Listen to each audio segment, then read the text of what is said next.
Hello everyone, कैसे हो आप लोग। आपका अपने यूट्यूब चैनल पर स्वागत है। आज की क्लास में हम पढ़ने वाले हैं 10th क्लास की बुक फुटप्रिंट्स विदाउट फीट का चैप्टर 6 है, जिसका नाम है the making of a scientist. और इसके जो राइटर हैं उसका नाम रॉबर्ट डब्ल्यू पीटरसन है। चलिए स्टार्ट करते हैं। Richard Everett has received the Cyril Scholar Award and Scaring Plough Award for Biochemistry and Molecular Biology। Richard Ebright जो कि एक बहुत ही महान वैज्ञानिक हुए हैं और इस महान वैज्ञानिक के कारण ही उसको 2 विशेष प्रमुख अवार्ड पुरस्कार से सम्मानित किया गया था। It was his fascination for butterflies. Fascination means attraction. उसका जो बटरफ्लाइज में बहुत ज़्यादा अट्रैक्शन था। बचपन से ही वो तितलियों को पकड़ने का उसको शौक़ था और उसके इस लगाव ने open the world of science to him. उसके लिए संसार का जो विज्ञान का जो दरवाज़ा था वो उसके लिए खोल दिया। मीन्स इन तितलियों के कारण ही उसने पूरे विश्व में इतनी बड़ी उपलब्धि प्राप्त की थी। चलिए देखते हैं उसने स्टोरी में कैसे और क्या क्या तरक्की की है, क्या क्या प्रोग्रेस की है। एट द एज ऑफ 22 साल की उम्र में, जब मात्र एवराइट 22 ईयर्स ओल्ड था, ए farmer scout of the year, उसने स्काउट मीन्स होता है लड़कों का स्वयंसेवी संगठन, जिसमें लड़के अपनी इच्छा अनुसार योगदान देते हैं, जो युवाओं को आत्मनिर्भरता तथा परोपकार जैसी भावनाओं को प्रोत्साहित करने में हेल्प करता है। कौन सा? स्काउट। तो उसमें ये बचपन से ही आत्मनिर्भरता और परोपकार की भावना उसके अंदर भरी हुई थी। Of the year excited the scientific world with a new theory on how cell work। और जब वो मात्र 22 ईयर्स का था, उसकी मात्र आयु 22 साल की थी, तो उसने पूरे वैज्ञानिक संसार में तहलका मचा दिया। पूरा जो वैज्ञानिक थे वो भी हैरान थे, वे भी आश्चर्यचकित हुए जब उसने पूरे विश्व के सामने एक नई थ्योरी लाके दी। उसका नाम था हाउ सेल्स वर्क। ये जो कोशिकाएं होती हैं ये कैसे कार्य करती है। जैसा कि हम जानते हैं हमारे शरीर में बहुत सी कोशिकाएं होती हैं जो हमारे लिए बहुत ही इम्पोर्टेंस रखती हैं, और इसी के लिए एवराइट ने बताया कि हमारी कोशिकाएं कैसे कार्य करती हैं। रिचार्ड एच एवराइट, उसका जो पूरा नाम था वो पूरा नाम रिचार्ड एच एवराइट था, एंड हिज कॉलेज रूममेट, और उसका एक कॉलेज रूममेट भी था। इन दोनों ने एक्सप्लेन द थ्योरी, जो ये थ्योरी थी कौन सी, हाउ सेल वर्क, इस थ्योरी को एक्सप्लेन किया इन एन आर्टिकल, एक आर्टिकल की तरह, एक लेख की तरह अपनी इस थ्योरी को इसने और इसके रूममेट ने आर्टिकल के रूप में प्रस्तुत किया। किस में प्रस्तुत किया? In the proceedings of national academy of science.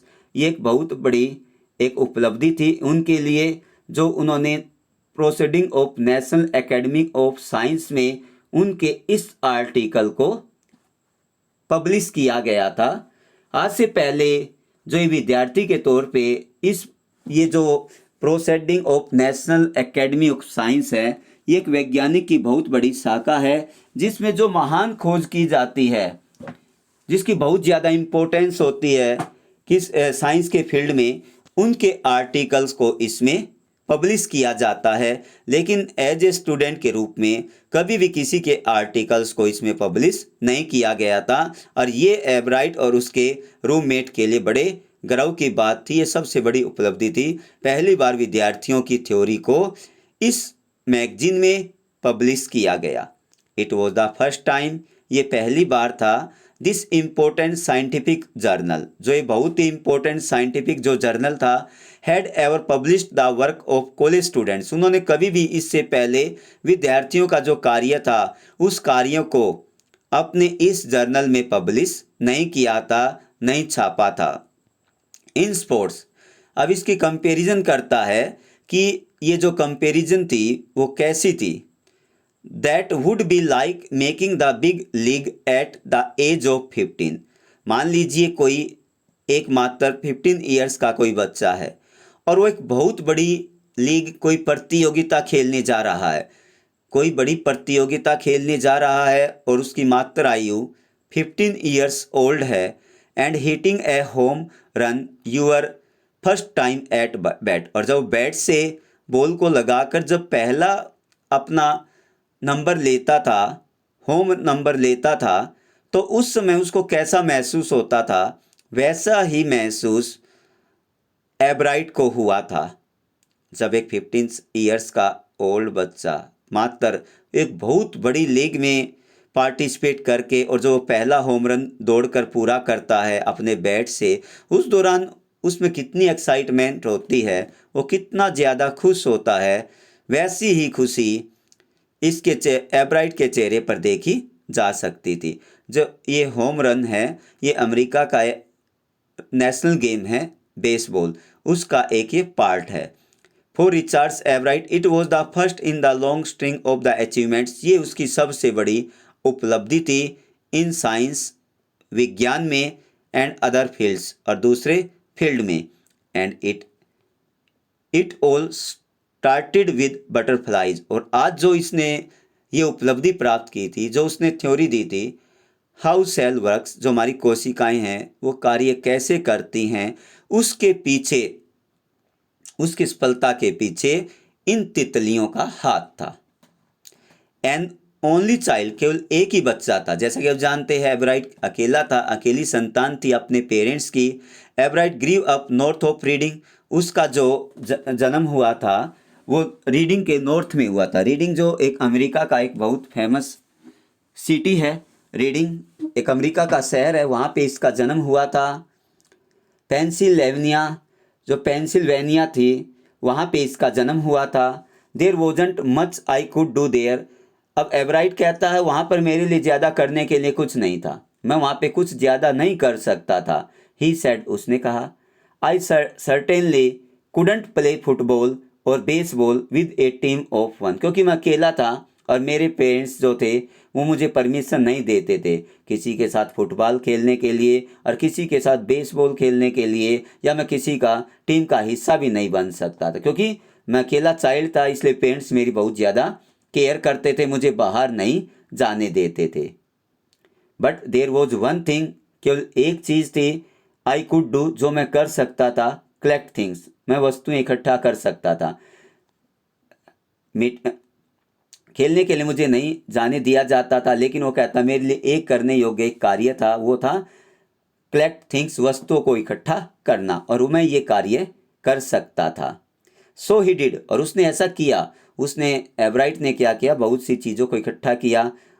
And did he ever beginning in the kindergarten, और अपनी उसने जो शुरुआत की थी इन चीज़ों को इकट्ठा करने की, वो किंडरगार्टन, जब वो केजी में था, जब सबसे छोटी कक्षा में था, तभी से उसने इसकी शुरुआत कर दी थी। चीज़ों को कलेक्ट करने की, इकट्ठा करने की उसने हैबिट बना ली थी। एब्राइट collected butterflies with the same determination, बड़े दृढ़ निश्चय से उसने तितलियों को इकट्ठा किया। शुरू से ही उसको तितलियां पकड़ने का शौकीन था, उनको इकट्ठा किया। That has marked all his activities, और वे जो भी एक्टिविटीज़ करते थे, और जो तितलियां थी उनकी जो भी एक्टिविटीज़ हुआ करती थी, जो भी वे कार्य किया करते थे, उसके ऊपर वो ध्यान दिया करता था, उसको नोटिस कर लिया करता था एब्राइट कि अब ये क्या करेंगे, इनकी क्या क्या एक्टिविटीज़ होती हैं, ये सारी बातें एब्राइट नोट कर लिया करता था। ही आल्सो कलेक्टेड रॉक्स, अब वो चट्टानी इकट्ठा किया करता था, पत्थर, यहाँ पे रॉक्स पत्थर इकट्ठा किया करता था, तरह तरह के पत्थर होते हैं उनको इकट्ठा किया करता था। फॉसिल्स, जो जीवाश्म ईंधन थे उनको इकट्ठा किया करता था। एंड कॉइन्स, और सिक्कों को इकट्ठा किया करता था। उसकी हॉबीज़ क्या थी? कलेक्टेड रॉक्स को इकट्ठा करना, फॉसिल्स को इकट्ठा करना एंड कॉइन्स को इकट्ठा करना उसकी क्या थी? हैबिट थी। किसकी? एब्राइट की। He became an eager astronomers, और वो एक प्रमुख खगोल शास्त्री भी बन गया। मीन्स वो एक जो जिसको नॉलेज होती है तारों को देखने की, तारों को, चांद की, आकाश मंडल को देखने की जो नॉलेज होती है, दैट इज नॉन एस्ट्रोनॉमर। अब वो एस्ट्रोनॉमर भी बन गया था क्योंकि वो हमेशा पूरी रात तारों को देखता रहता था, ऊपर आसमान में देखता रहता था। फ्रॉम द फर्स्ट, शुरू से he had dreaming curiosity along with the bright mind. शुरू से ही उसका जो माइंड था वो बहुत ही तेज था। शुरू से ही उसकी बहुत ज़्यादा तीव्र इच्छा थी कि वो हर चीज़ को बड़ी बारीकी से सीखा करता था। उसका जो माइंड था वो बहुत ही शार्प था, बहुत ही तेज था, और हर चीज़ को बड़े ध्यान से वो सीखा करता था। ही आल्सो हैड ए मदर, उसकी एक माँ थी। उसकी माँ थी who encourage his interest in learning, और उसकी माँ ने हमेशा उसको प्रोत्साहित किया था। हमेशा उसकी माँ ने हमेशा उसका हौसला अफजाई किया था, करती थी कि उसकी जो भी लर्निंग है, वो जिस चीज़ को भी वो सीखना चाहता है, उसकी जिसमें भी रुचि है, उसकी माँ ने उसको प्रोत्साहित किया कि बेटा आप अपनी इंटरेस्ट को पूरा कीजिए, जो आपकी रुचि है उसको पूरा कीजिए। सी टुक हिम ऑन ट्रिप्स, वो अपने साथ उसको ट्रिप्स पर ले जाती थी, घुमाने के लिए ले जाया करती थी। बोट हिम टेलीस्कोप, उसके लिए टेलीस्कोप, माइक्रोस्कोप, उसके लिए दूरबीन, सूक्ष्म यंत्र, कैमराज, माउंटेन मटेरियल्स, ये सारी चीज़ें उसकी मम्मी ने उसके लिए खरीद कर दी।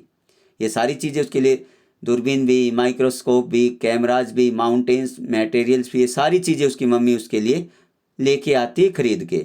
एंड अदर इक्विपमेंट, और दूसरे इक्विपमेंट भी, साधन भी लेके आई, औजार भी लेके आई। एंड हेल्प्ड हिम, और अपने बेटे की मदद की। इन मैनी अदर वेज, बहुत से तरीकों से अपने बेटे की उसने मदद भी की। I was his only companion, मैं केवल अकेला, मैं ही उसका एक साथी था। मेरी माँ का और कोई साथी नहीं था, मैं ही उसका अकेला कंपेनियन था, फ्रेंड था। अनटिल स्टार्टेड स्कूल, अब उसकी मम्मी कहती है जब तक वो स्कूल नहीं गया तब तक वो मेरे साथ ही खेला करता था, मैं ही उसकी फ्रेंड थी। हिज मदर सेड, उसकी माँ ने कहा, आफ्टर दैट, उसके बाद, I would bring home friends for him, जब वो स्कूल जाने लगा उसके बाद मैं उसके लिए दोस्त घर लेके आने लगी, उसके दोस्तों को मैं खुद घर बुला कर लाने लगी। बट एट नाइट, लेकिन रात को, we just did things together, हम इकट्ठा कार्य किया करते थे। रात को मैं अपने बेटे की सहायता किया करती थी।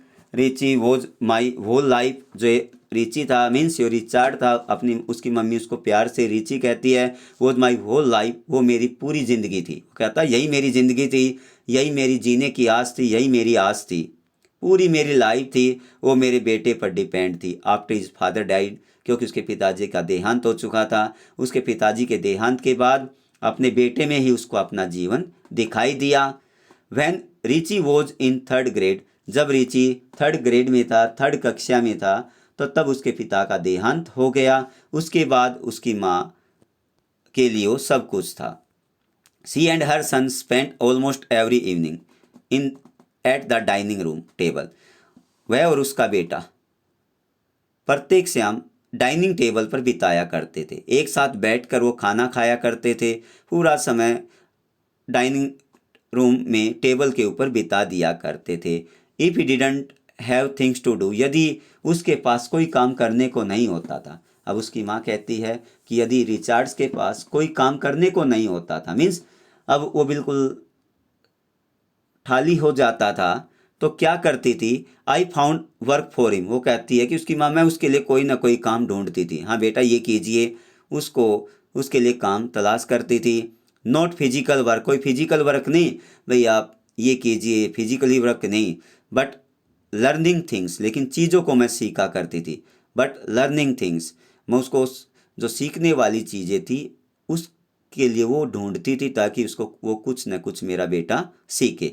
हिज मदर सेड, उसकी माता ने कहा, ही लाइक्ड इट, और उसको पसंद भी करता था। जो मैं उसको कार्य देती थी वो उसको बड़े प्यार से, बड़े अच्छे इरादे से किया करता था। ही वॉन्टेड टू लर्न, क्योंकि मेरा बेटा जो है वो सीखना चाहता था, मेरा बेटा सीखना चाहता था। एंड लर्न ही डिड, और उसने सीखा भी, और जैसा मैं उसके लिए करती थी वो वैसा ही करता था। मेरी जो सोच थी उसके अकॉर्डिंग मेरा बेटा पूरा कार्य किया करता था।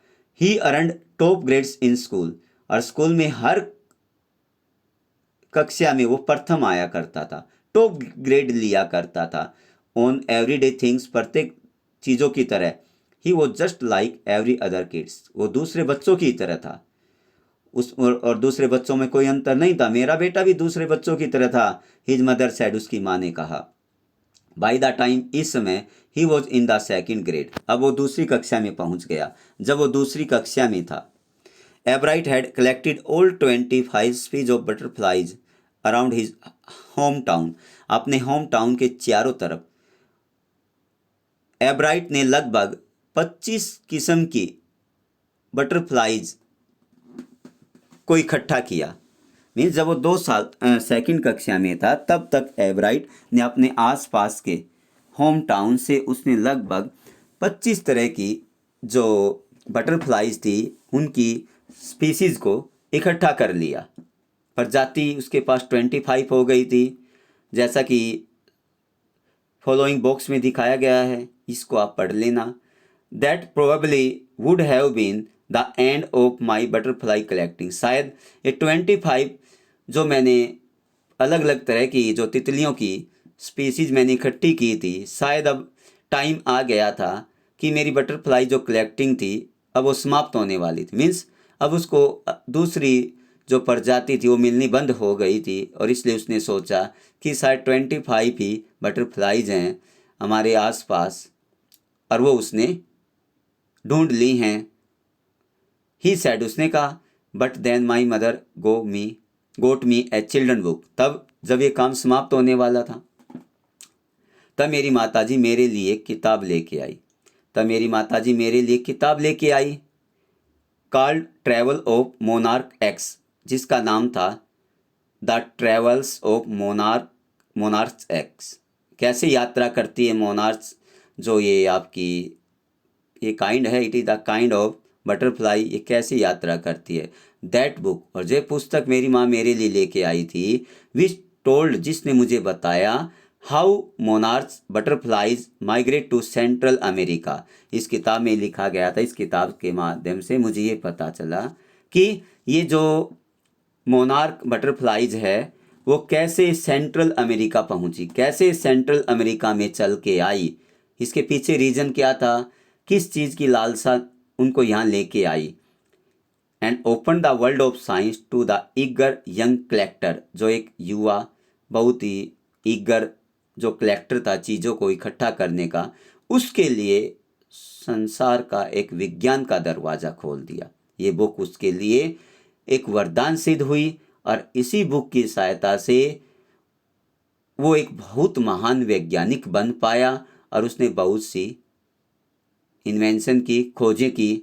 सबसे बड़ी जो उसकी इन्वेंशन थी वो क्या थी, हाउ सेल वर्क, कैसे कोशिकाएं काम करती हैं। ये सब इस बुक के कारण हुआ था, जो उसकी माँ ने उसके लिए खरीद के लेके आई थी, और उस बुक का नाम क्या था, the travels of monarchs x.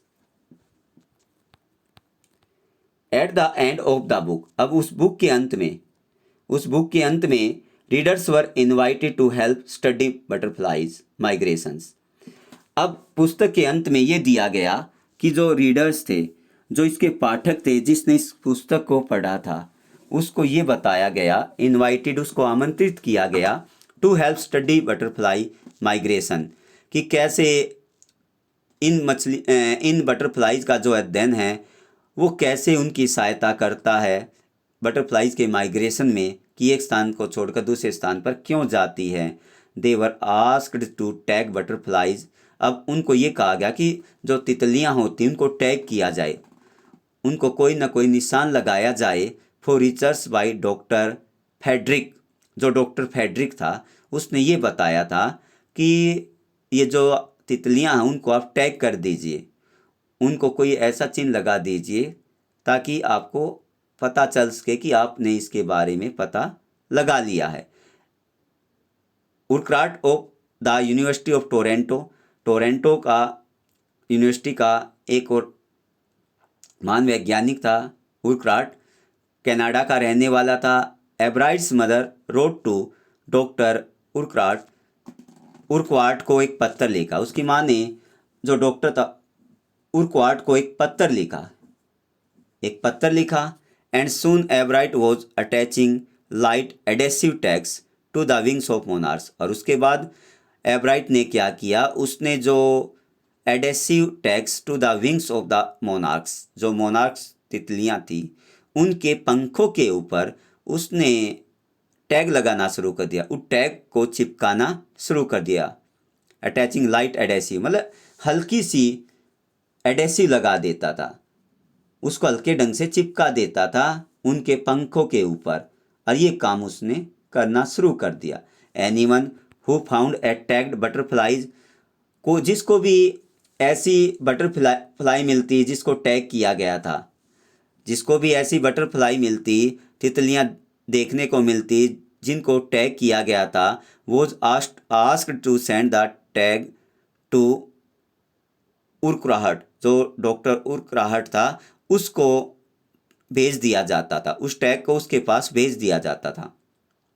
The butterfly collecting seasons around readings, जो बटरफ्लाइज जो इकट्ठा करने का जो सीजन था अराउंड रीडिंग, उस शहर रीडिंग के चारों तरफ last 6 weeks in late summer, 6 सप्ताह का था। लेट समर में 6 सप्ताह का समय था, उस दौरान आप बटरफ्लाइज को वहाँ पे पकड़ सकते थे, उनको कैच कर सकते थे। शीघ्र बिलो ग्राफ में दिया गया है, if you are going to chase them, यदि आप उनको पकड़ने जा रहे थे, यदि आप उनको पकड़ने जा रहे हो वन बाई वन, यदि आप एक एक करके उनको पकड़ोगे तो you won't catch very many, आप बहुत ज़्यादा को नहीं पकड़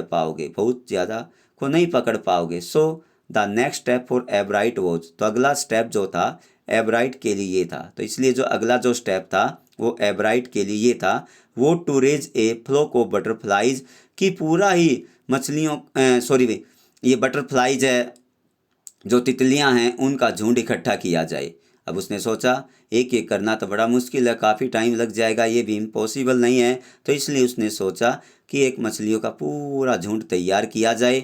he would catch a female monarchs, अब वो फीमेल मोनार्क्स को पकड़ेगा, टेक हर एग्स, और उसके अंडे लेगा, and raise them in the basement through their life circle, और अपना जो बेसमेंट है, जो तह खाना है, वहाँ पर उनको रख देगा, और वहाँ से उनको देखेगा कि उनका लाइफ सर्कल कैसा है, फिर कैसे उनमें विकास होता, पहले अंडा होता है, उसके बाद दूसरी स्टेज क्या आती है, उसके बाद तीसरी स्टेज क्या आती है, फिर अंत में ये तितली कैसे बन जाती है। From egg to caterpillar, egg से कैटरपिलर तक कैसे जाया जाता है, to pupa to adult butterfly, फिर उसके बाद कैटरपिलर के बाद पूपा, और पूपा से वो एडल्ट एक बटरफ्लाई बन जाती, तितली बन जाती है। ये सारी की सारी इसका लाइफ स्पेन था, ये उसने बड़े बारीकी से देखा। Then he would tag the butterflies, उसके बाद वो बटरफ्लाइज को टैग कर दिया करता था, टैग कर उसको चिन्ह लगा दिया करता था उसके पंखों को, एंड लेट देम गो, फिर उनको छोड़ देता था जाने के लिए। फॉर सेवरल ईयर्स, कुछ साल तक, his basement was home two thousand of monarch in different stage of development, उसका जो घर का जो तहखाना था वो हजारों मोनार्क्स जो तितलियां थी उनका घर बन गया था। वहाँ पे हजारों तितलियां तहखाने में थी और उनका वो घर बन चुका था in different stage of development, और वहाँ पर वो देखता था कि प्रत्येक स्टेज क्या क्या होती है, पहले स्टेज क्या होती है, दूसरी स्टेज पर कैसे इनका विकास होता, थर्ड स्टेज पे क्या होता है, और कब ये जाके एक तितली बन जाती है। उसके पास इसका बहुत ज़्यादा क्या था, बहुत ज़्यादा उसके पास नॉलेज लेने का टाइम था। एवेंचुअली अंत में I began to lose interest in tagging butterflies, अब वो कहता है अब मेरी रुचि कम हो गई, इनको बटरफ्लाइज को टैग करने में मेरी अब रुचि कम हो गई। इट्स टीडियस, ये थकावट वाला काम हो गया, and there is not much feedback, और इसकी फीडबैक ज़्यादा अच्छी नहीं मिली। जैसा उसने फीडबैक की थी उसका रिस्पॉन्स उतना अच्छा नहीं मिला जितना वो चाहता था।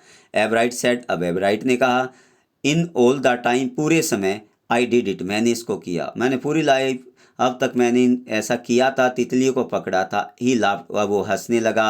ओनली 2 बटरफ्लाइज, केवल 2 ही butterflies I had tagged were recaptured, मैंने कहा बहुत सी तितलियों को मैंने टैग किया था। हंसते हुए कहता है केवल 2 ही तितलियां आई हैड टैग्ड, जिनको मैंने टैग किया था, वर रिकैप्चर्ड, उनको दोबारा पकड़ पाया। मैंने इतनी तितलियों को टैग किया लेकिन मेरे हाथ कितनी लगी, 2 ही तितलियां हाथ लगी जिनको मैं दोबारा पकड़ पाया, उन टैग वाली तितलियों को।